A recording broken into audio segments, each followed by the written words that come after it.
Welcome back to Beautiful Work, Beautiful Life. Hi, Laurel. How are you today? I'm well today. How are you? I'm doing really well. It's our second episode of our second season. How's that? Oh, I love that. And I there's do two too. of us here. Two laurels. Two laurels. Yeah. So, welcome to our Laurel Circle. So we've created a little Laurel Circle with the two of us, right? So, we're holding you in our little circle as we share about inner work. Beautiful work, beautiful life. This podcast is all about doing your inner work. And, last year before we started the podcast, I felt like I was really wanted to reterm inner work as beautiful work because the results of doing your inner work usually are that you have a beautiful life. So it's really becomes beautiful work after you get into the flow of allowing yourself to really live in the beautiful work.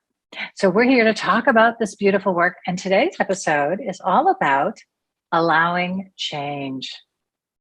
Oh, Mm. huh, I am Laurel? I am so ready for this Yeah, conversation today.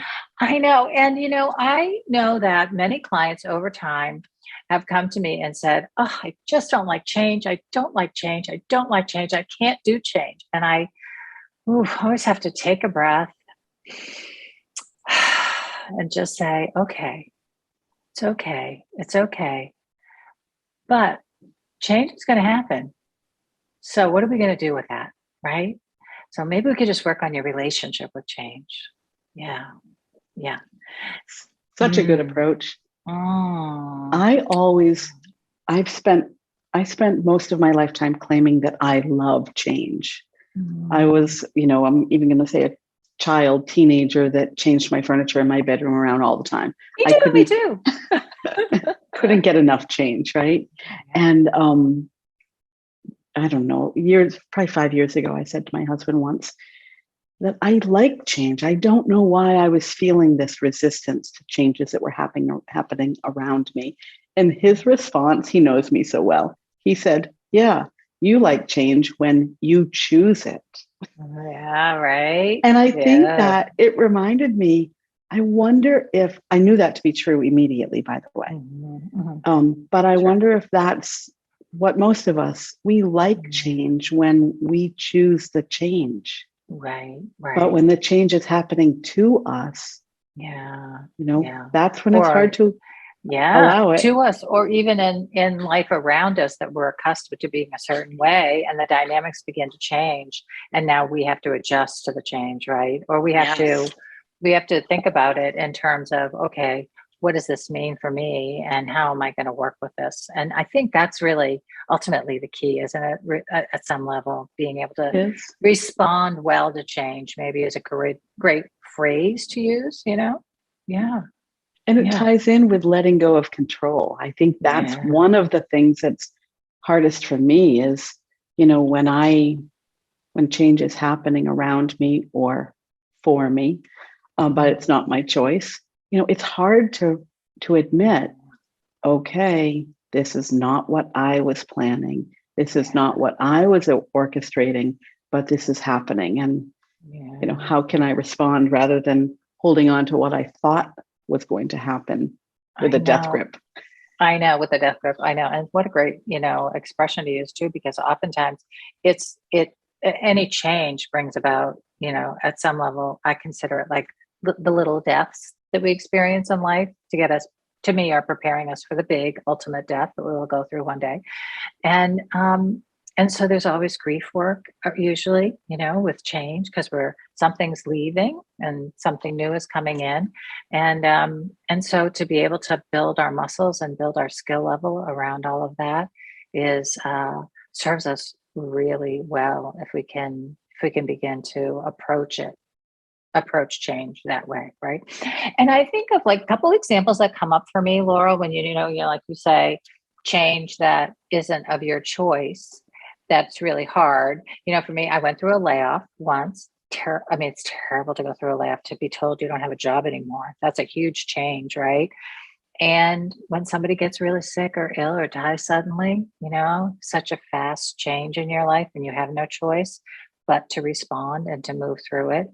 And these are some of the changes that can happen. and we don't necessarily have control, but our ability to develop those skills of now, how are we going to respond when this happens, right, is the key. So we're going to Yeah. talk a lot. We'll speak into that today a lot, right? Yeah. Yeah. So we can help our Even, listeners. Yeah. I mean, you won't be surprised when I say this, but I experienced a layoff once too. Yeah. Yeah. And it's terrible. It's a It is. terrible thing It's to really, go through. yeah. But even changes that sometimes you choose, like my divorce, I chose my divorce. Yeah. I initiated my divorce, but it was still a really difficult change to accept. Yeah. Yeah. My leaving corporate, that was my choice, in response to circumstances that were happening around me, but it still was not easy. And you mentioned grief, and I think that is really a good reminder that change does involve grief, because we have to let go of something from the past and move into something new. Yeah. Whether we choose it or not, there's something to grieve about that. I know. So grief work is, to me, a lot of our emotional heavy lifting that we do over the course of our lifetime. So the more we grow that muscle, the stronger we get ultimately. And I know, for me, I had a series over the course of my lifetime of people dying young that I was close to. And so I felt like it or not, I got the opportunity to build that muscle and learn how to respond well to grief.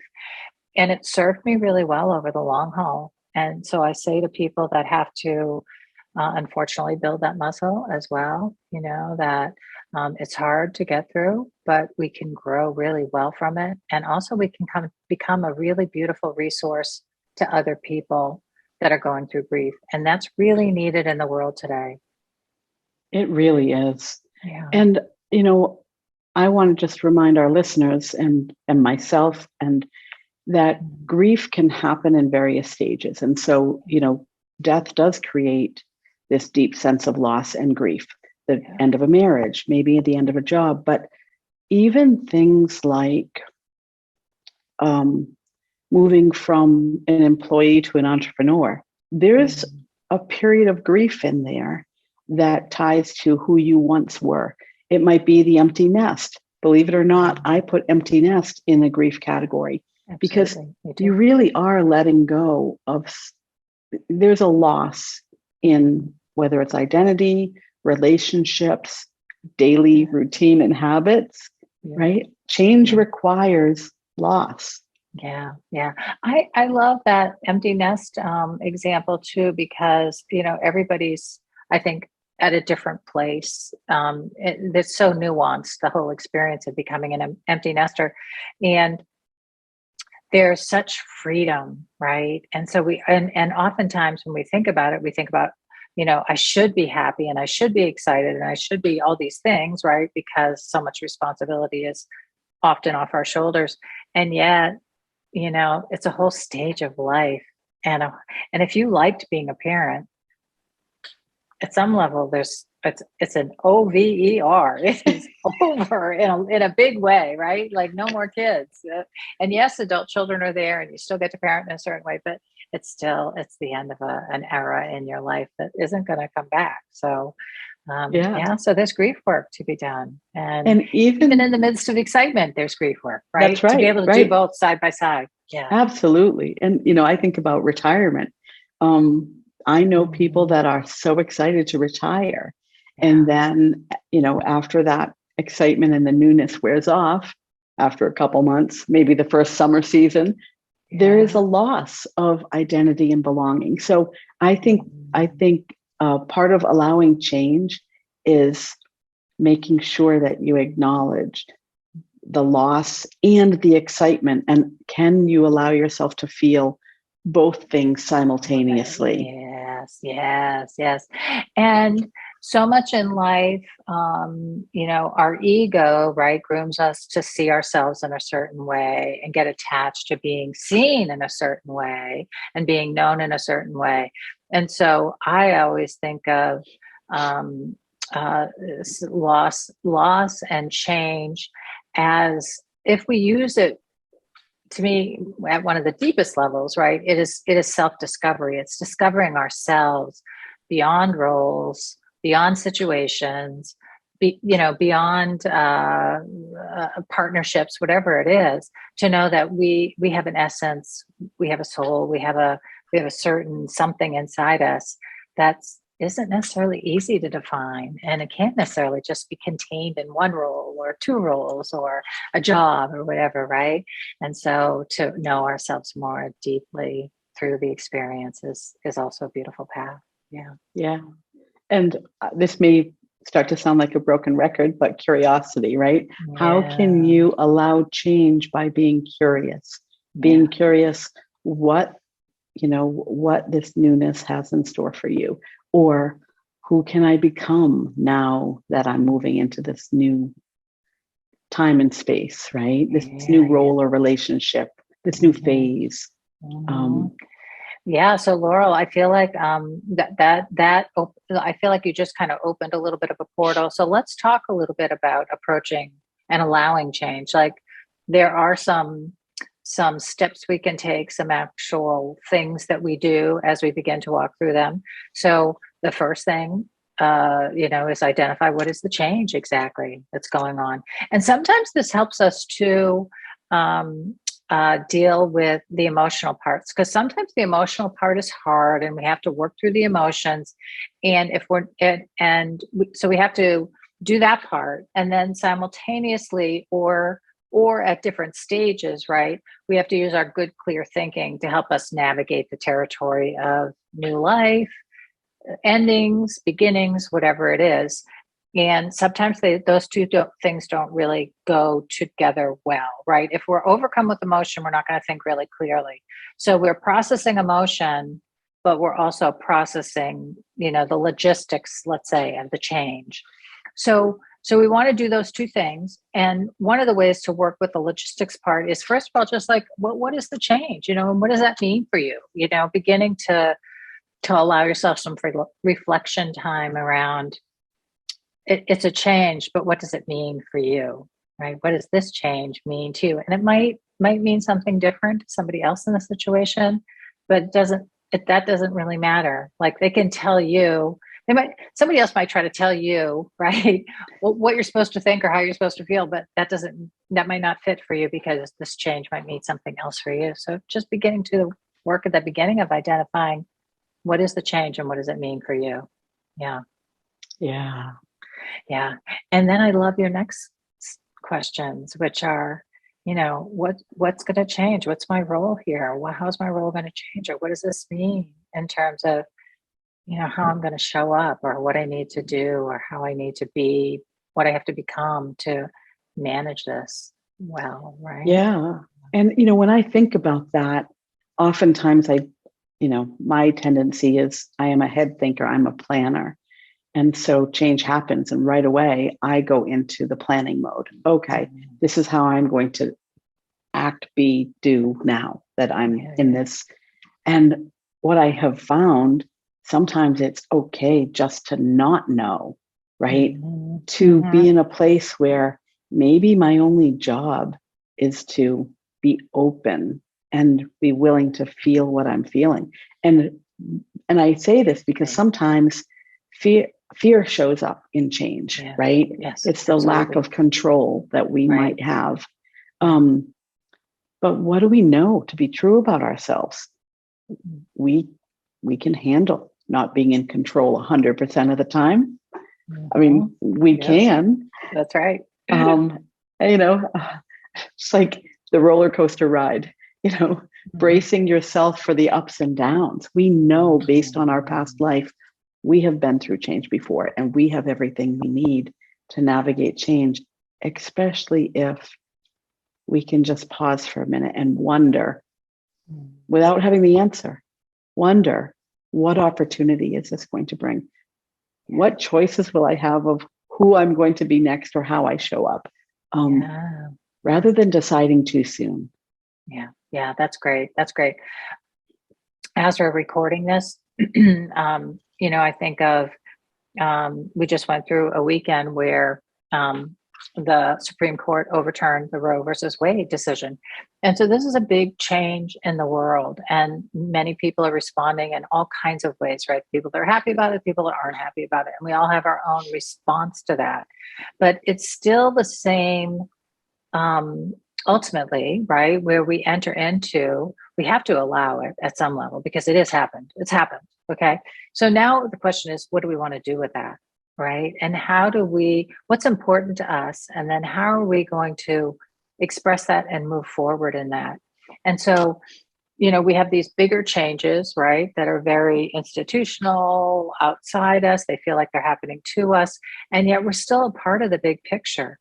So I always come back to when we're faced with these kinds of changes, the one I just talked about, is the question becomes, okay, so what does that mean to you? And now what part do you want to play in the bigger picture based on that, right? And we all have to find our way through that. I mean, that's us at on the big picture, us, right, as well as the smaller life that we lead. There's this bigger picture world out there, and we're a part of it.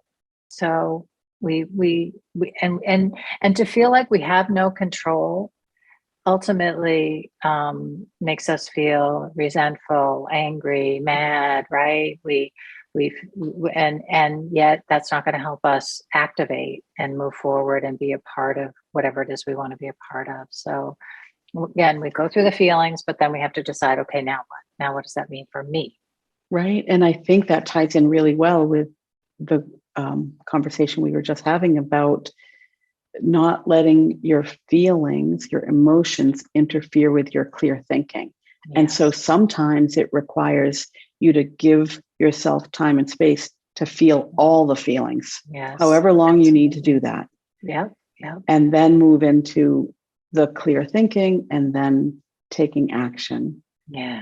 Right. Sometimes the action, if the action step is too close to the feeling step, we don't give ourselves the gift of feeling the full extent and learning from the full extent of our feelings. Yeah. Yeah. And I've been reading a beautiful trauma book, and it has been a reminder. What I've been reading lately in the book is a reminder of how our stress hormones, right? The hormones that cause stress in our body are actually there to activate us, right? To get us to do, to move, to activate, to go and really be a part of how we want to be a part of whatever the situation is. And so, in our grief work, right, ultimately, we want to take ourselves to the place where we're feeling all the feeling, and yet we still have enough energy in there, right? We want the energy to help us act and be a part of whatever it is we want to be part of, what we want to see as the solution, right? Yeah. Yes. Yeah. Yes. So it's a dance, definitely a dance. Absolutely. Yeah. And we are faced with those decisions every day, right? Yeah. Feeling our feelings and then deciding how to act. Yeah. It doesn't matter if it's $5 a gallon gas or Roe versus Wade. We get to decide and feel all the things that we feel. Yeah. Yeah.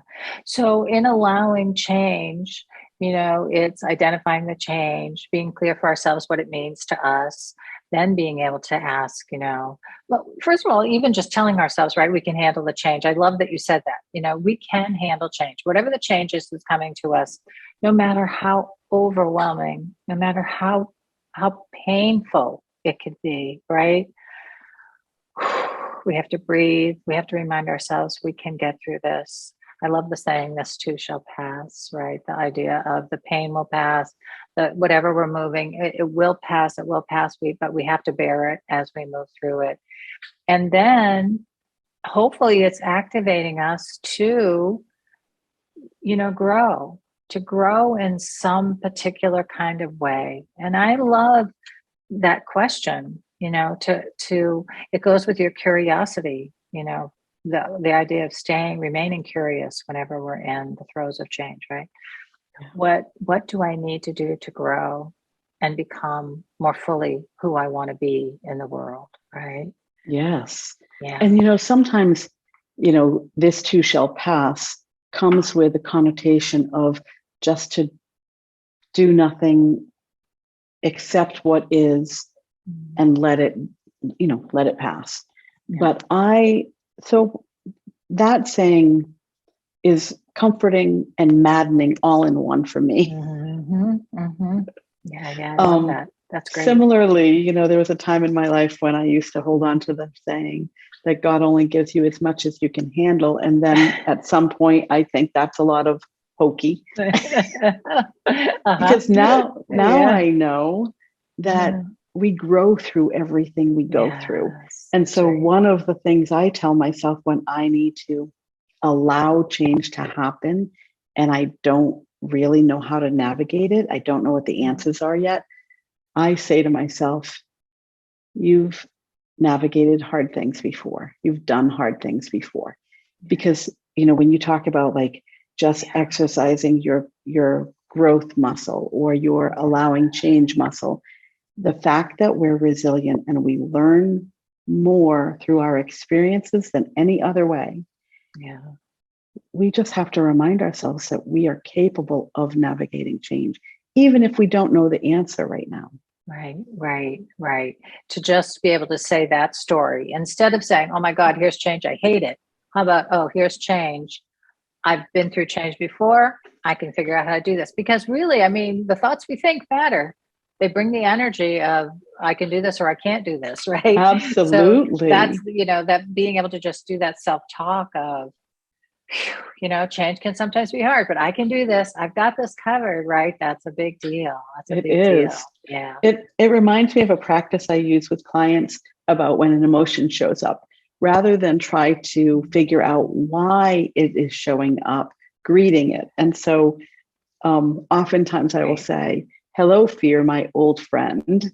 Yeah, what are you here? What are you here to teach me? And what if we said that same thing with change without having to do anything yet? Just greet it. Hello, change, my old friend. What are you here to teach me? I love that. That's beautiful. Yeah. Absolutely.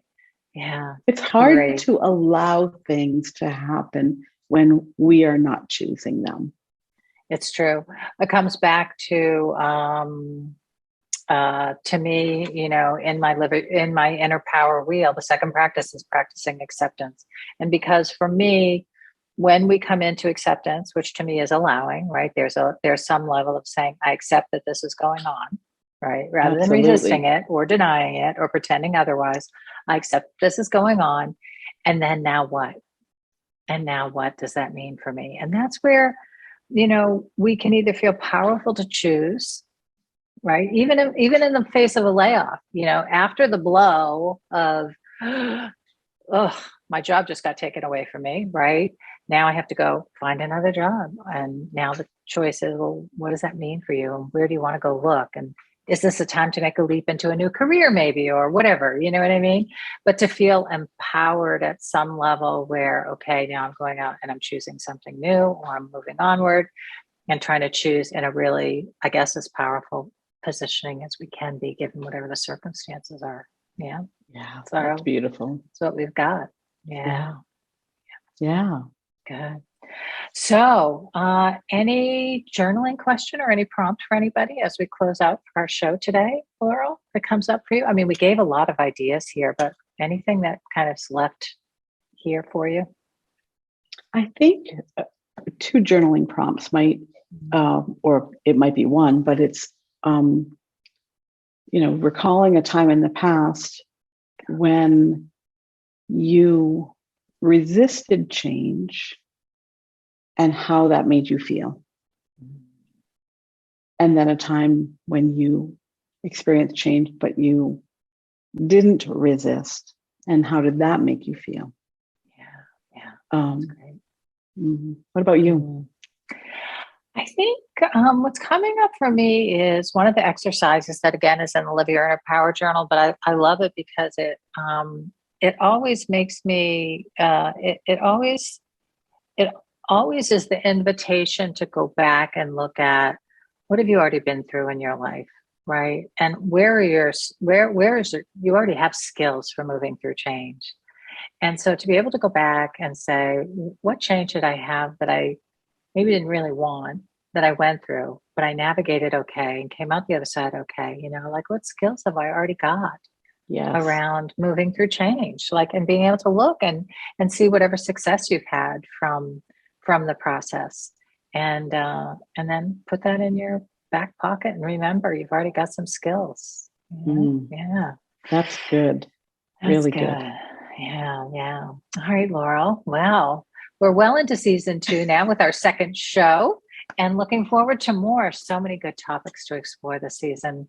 I Oh, can't wait. I'm I really, am really really looking excited. forward to it. Hmm. Me too. All right, Laurel. Off we go. Okay. We'll see you I'll again. see you next time. Bye for now, everybody. Bye.